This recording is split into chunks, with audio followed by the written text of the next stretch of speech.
Hi everyone! I'm Teacher Margie. Nabasa niyo na ba ang revised guidelines sa grading system? Sa video na ito, ipapakita ko sa inyo ang nilalaman ng revised guidelines, classroom assessments, grading and awards and recognition for the K-12 Basic Education Program. A reminder lang dito sa guidelines na ito po ay hindi pa official kasi wala pa siyang DepEd order na inilabas ng Department of Education. If ever na ito yung magiging grading system natin this next school year, at least meron na tayong background kung ano ang i-implement natin next school year. So, ito na po yung revised guidelines on classroom assessment, grading system, and awards and recognition for the K-12 Basic Education Program. So, ito na yung bago. So, nag-revise na ulit sila ng grading system. So, ma-abolish na yung dati na ginagamit natin. So, the main purpose of assessment is a core component of teaching and learning. It serves to improve instruction, provide meaningful feedback, and promote continuous growth of learners. It shall be aligned with learners' developmental stages to ensure responsiveness to learner needs. Then, sa formative assessment naman, shall be embedded in daily instruction, making it a natural part of every lesson. So, ayan.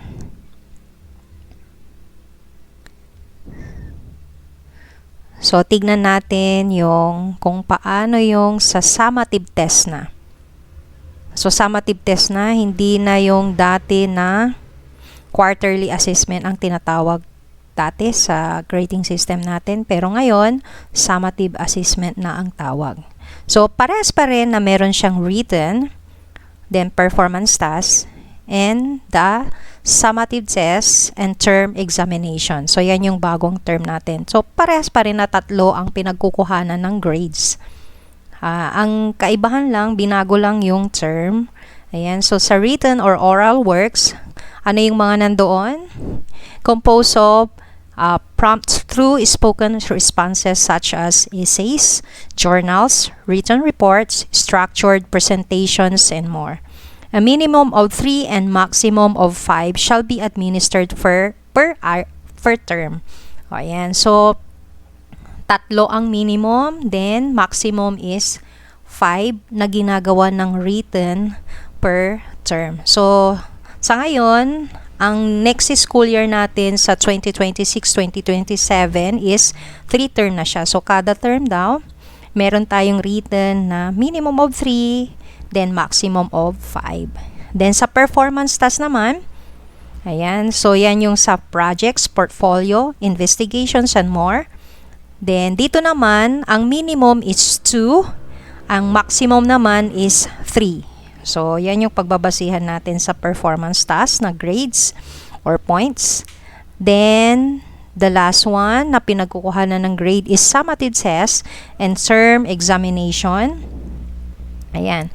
So, assessments administered at key points of a term covering a set amount of days of instruction per summative test, with the term examination also covering critical points of the summative test administered prior. So, yung summative test na yan will be administered twice in a term. So, 2 beses. Kung dati na quarterly lang, once in a quarter, ngayon naman, twice in a term. So, ibig sabihin, tigda 2. So, meaning, meron tayong 6 na summative test na ginagawa every term. Ayan. The first covering the first 15 instructional days with the second covering the next 15. So, parang pre and post ang style niya, yung sa summative. Okay, so next naman is the learning area or subject group at mga percentages niya. Percentages. Ayan. So, sa Araling Panlipunan, ayan. So, makikita ninyo yung mga percentages ng Araling Panlipunan, English, Filipino, Math, Science, GMRC and values education. So 20 sa written, performance task 50. So malaki ang performance task pa rin. Then 30% naman sa summative test. Ayan. Sa EPP naman and CLE at saka MAPE, yan yung mga pare-pareho ang percentage nila is 20% written, 60% ang performance task naman. So malaki. Then, 20% naman sa summative test. Ayan. So, the rest naman na is for senior high naman. So, ang ipapakita ko lang sa inyo is sa atin na mga elementary and high school. Ayan. So, tignan nyo na lang yung mga sa senior high. Ayan. Then, next, tignan natin. So, dito naman ipinapakita yung weight of components for each learning area o yung letter grade na ang ginagamit natin sa card. Ayan. So, yan yung expected na isusulat na nila sa card ngayon. So, dati, numerical siya, numbers. Ngayon naman, letter grade na siya. Parang bumalik din sa dati nung time ko pa na nagtuturo ng grade 1. Ang alam ko, meron na itong letter grade. So, ngayon, bumabalik ulit sa letter grade. Ayan.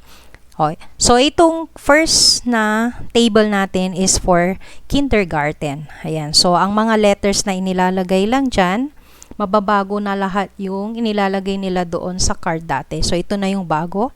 So, C, D, B. So, yung B, beginning, D is developing, and C is consistent. Ayan. So, ang nakakaalam lang dyan, pag nag-grade ang isang teacher is yung advisor talaga. Kasi sila yung nakakasalamuhan nila, yung mga learners, at kung ano yung kapasidad nila as learners. Ayan. So, beginning, nagsisimula, yan yung kailangan pa nila ng guidance and support kasi hindi pa nila kaya. Then, sa D naman is developing. So, ibig sabihin may pagbabago na siya, may development na sa kanyang skills. Ayan. Then, C is consistent na siya. So, parang independent na rin itong letter C. Ayan. Consistent demonstrate the expected competency. So, kaya na niya. Ayan. So, ibig sabihin kaya na niya. Ayan. So, yan yung expected na letter grade sa mga kinder. Okay. So, next naman is the letter grade for grade 1 to grade 3. Ayan. So, from A to E, ang letter grade ng mga grade 1 to grade 3. Ayan. So, E is for emerging or nagsisimula, parang beginning doon sa kinder. Ayan. So, kailangan pa niya ng guidance, support, at hindi pa niya kaya. Dependent pa siya sa teacher kung ano yung mga dapat gawin. Then, developing naman, yan yung napauunlad na siya. So, ibig sabihin, may pagbabago, medyo kaya na niya ng konti. Kung dati, hindi siya makapagsulat ng letter siguro, ngayon, medyo kaya na niya. Ayan. Without the, hindi yung tutok na tutok yung teacher na. So, developing na siya. Then, letter C naman, connecting, natutungo. Approaching grade level expectation task but may require guidance in others. So, ibig sabihin, may nakikita ng pagbabago, may mga nakikita na sa bata na kaya na niya pero kailangan pa niya ng guidance ng teacher. Ayan. So, dependent pa rin siya pero hindi na yung dati na katulad sa emerging and developing. Ayan. Then, B, benchmarking. Napamamalas. Demonstrate skills at the expected grade level. Work is accurate, meets its standard expectations. So, ibig sabihin, naiintindihan na niya, parang naiintindihan na niya ang pinapagawa ng teacher at nakakasunod na sa mga instructions. Ayan, so benchmarking na siya. Then, syempre, yung letter A, advancing, ito na yung independent level na ang isang bata, namumukod tangi. Demonstrate skills beyond grade level expectation, performs with confidence, accuracy, and high quality. So, independent na siya. Hindi na yung in-expect na kailangan pa ng guidance and support ng teacher.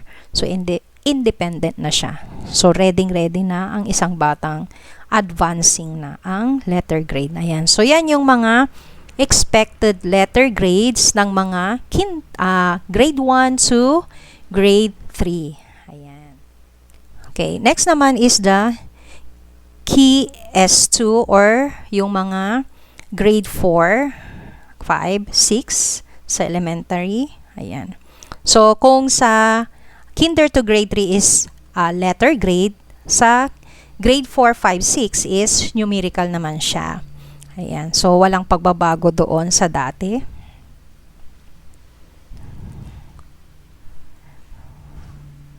At ito naman yung bagong transmutation na grade ng bawat makukuhang grades ng mga bata. So, tandaan ninyo, 3 ang pinagbabasihan palagi ng grade, yung written, performance task, and summative test. So, 3 palagi ang basis ng ating grades. Ayan. So, kung dati meron tayong transmutation table na ginagamit, ngayon binago na ulit. So, ayan. So, expected na ito na yung transmutation table. Pero, kung may makakagawa naman ng grading sheet na nagko-compute na siya mag-isa, mas maganda yan kasi mas less ang stress ng teacher na mag-compute. Hindi na siya titingin sa transmutation table at magko-compute pa ng mano-mano. Ayan. So, yan yung table natin sa transmutation guide ng pagkuha ng grade. Ayan. So, for example, ang na-compute na initial grade, so doon sa 3 pinagkukuhanan ng grade, written, performance task, and summative, kunwari, ang nakuha mo, ang lumabas is, ang nakuha ng isang bata is, for example, 61. Ayan. So, ang bracket niya is dito. So, 60 to 61.99, ang magiging grade niya na lalabas doon sa card is 70. So, ibig sabihin, pag 74 to below kasi, bagsak na yon. Kung ang nakuha ng bata naman na na-compute doon sa 3 pinagbabasihan natin ng computation is, kunwari, ito, 77, ang lalabas sa card is 79. So, ayan. So, ganun yung pagtingin dito sa transmutation table. Ayan. So, hindi basta-basta ang pagkuha ng grade ng mga bata. Importante pa rin na nakikiparticipate ang bata. Pumapasok araw-araw para pag may ipinagawa ang teacher, nagagawa niya. So, tandaan ninyo, meron yung minimum and maximum na pinapagawa ng mga teacher sa bawat basis natin ng computation. Ayan. So, kasi pag hindi niya kompleto yon, maapektuhan talaga ang grade ng bata. Ayan. So, para malinaw sa atin, lalo na sa mga magulang, importante na pinapapasok ang bata, ginagawa lahat ng mga task na pinapagawa ng teacher, sa school man yan or sa bahay na assignment or projects man yan. Then, syempre, importante, nag-exam din siya. Ayan. Kasi, hindi naman makakapag-compute ang isang teacher ng grade ng bata kung ang bata ay palaging lumiliban. Paano pag na-miss niya yung quiz? Na-miss niya yung kung ano man ang pinagawa ng teacher? Wala siyang score. So, importante ang suporta ng parents na responsibility nila na pinapapasok palagi ang anak nila para makompute at makompleto nila yung 3 na basis ng ating grades. Ayan. Para hindi kayo magtaka, bakit? Ganyan lang yung grade ng anak ko. Bakit ganyan, ganyan, ganyan? Siyempre, ang nakakaalam talaga at nagko-compute ng grade kasi ang teacher. So, ang responsibility ng isang magulang naman, sinusuportahan, chine-check, fina-follow up ang anak kung ginagawa niya ba ang mga assigned task sa kanya. Ayan. Okay, dito naman is the descriptors or yung numerical grades ng key stage 2 to 4. Ayan. So, yan yung sa intermediate high school. Ayan. Then, yung pinakamataas na numerical grade is 90 to 100. So, yan yung mga bata na nabibilang sa advancing or namumukod tangi. Yan. So, ang description niya is consistently demonstrate skills and understanding that meet or exceed standards, provide enrichment opportunities, encourage leadership or peer mentoring. Ito yung mga independent na kaya na nilang magturo sa kanilang mga kaklase. Ayan. So, advancing na sila.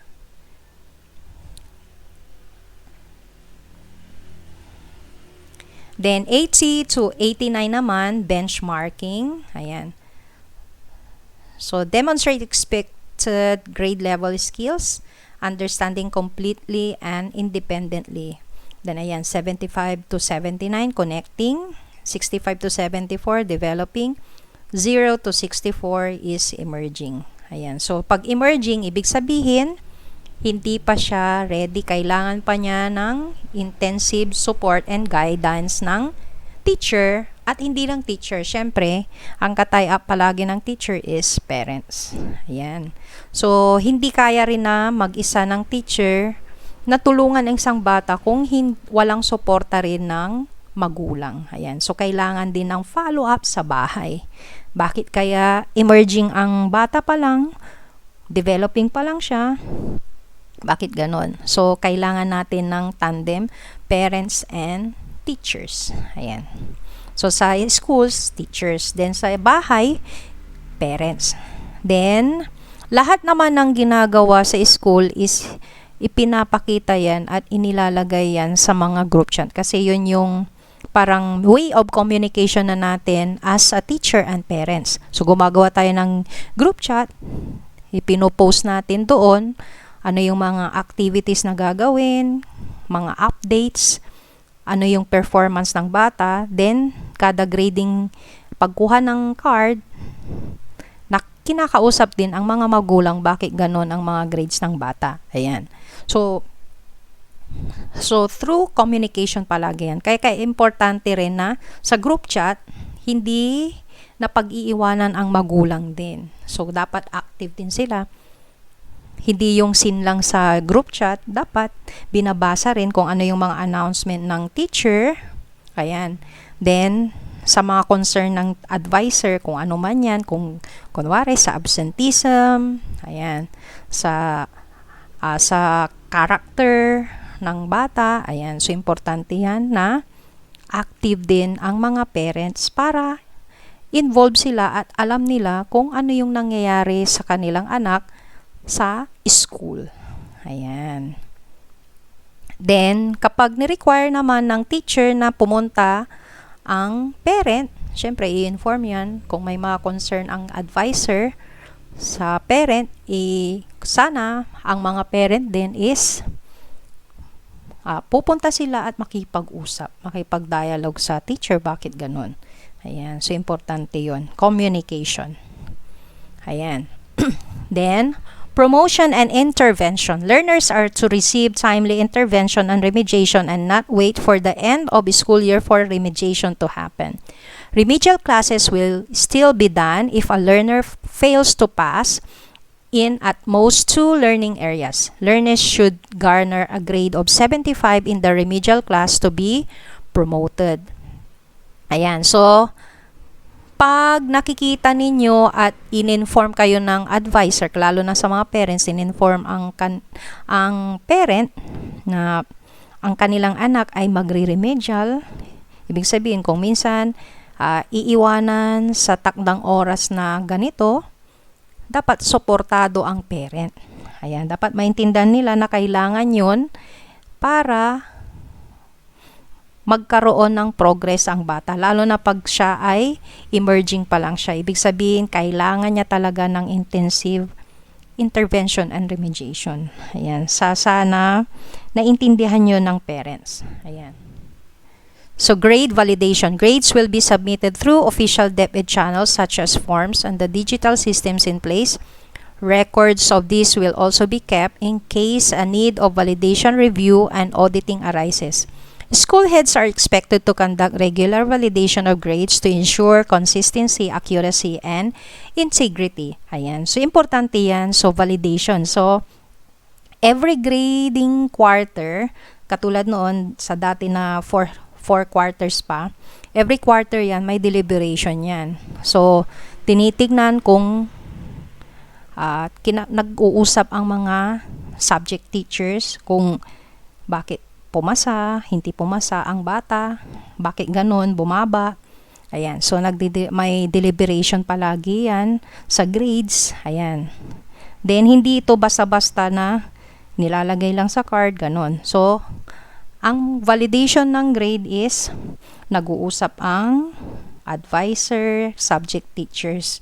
Then, syempre, with the advice din ng school head. Ayan. Kasi siya yung nagpipirma sa grading sheets ng mga teachers. Ayan. So, alam yan. Alam ng subject teacher and school head ang nangyayari sa progress ng isang bata. Ayan.